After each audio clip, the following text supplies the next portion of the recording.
Hello friends, welcome back to my channel. আজকের ভিডিওতে আমি তোমাদের বলবো কি করে ইউটিউব চ্যানেলে প্লেলিস্ট তৈরি করা যায় আর সেই প্লেলিস্টে ভিডিও অ্যাড করা যায়। প্লেলিস্ট তৈরির জন্য প্রথমে মোবাইলের ইউটিউবটি ওপেন করো, তারপর নিচে এই লাইব্রেরি অপশনটিতে ক্লিক করো। এবার এখানে নিউ প্লেলিস্টে ক্লিক করো, তারপর এখানে নেক্সটে ক্লিক করো। এরপর তোমার সামনে এরকম একটা ইন্টারফেস চলে আসবে। এখানে তুমি যে প্লেলিস্ট তৈরি করবে তার টাইটেল দিতে হবে। আমি ইউটিউব চ্যানেল ব্যানারের প্লেলিস্ট তৈরি করব, তাই ইউটিউব চ্যানেল ব্যানার লিখলাম। এখানে তোমাদের বলবো তোমরা যদি আমার মতোই মোবাইলে কম্পিউটারের মতো মাউস পয়েন্টার ইউজ করতে চাও তো ভিডিও ডেসক্রিপশনে লিঙ্ক দিয়ে দিলাম, দেখে নিও। আর তুমি যদি চ্যানেল ব্যানার তৈরি করতে চাও তো আমার চ্যানেলের ইউটিউব চ্যানেল ব্যানারের প্লেলিস্টে গিয়ে তুমি যেরকম ব্যানার তৈরি করতে চাও সেরকম ভিডিও দেখে নাও। এরপর প্রাইভেসি অপশনটাতে ক্লিক করো, তারপর পাবলিক অপশনটি বেছে নাও।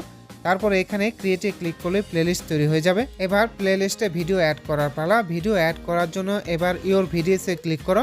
এরপর তুমি যে ভিডিওটি প্লেলিস্টে অ্যাড করবে সেই ভিডিওর ডান পাশে 3 ডটে ক্লিক করো। তারপর এখানে সেভ টু প্লেলিস্টে ক্লিক করো। তারপর তুমি যে প্লেলিস্টে ভিডিওটি অ্যাড করতে চাও সেখানে ক্লিক করে চেক করে দাও। চেক করে দিয়ে ডান করলেই ভিডিওটি প্লেলিস্টে অ্যাড হয়ে যাবে। এরকম করে খুব সহজে প্লেলিস্ট তৈরি করে তাতে ভিডিও অ্যাড করা যায়।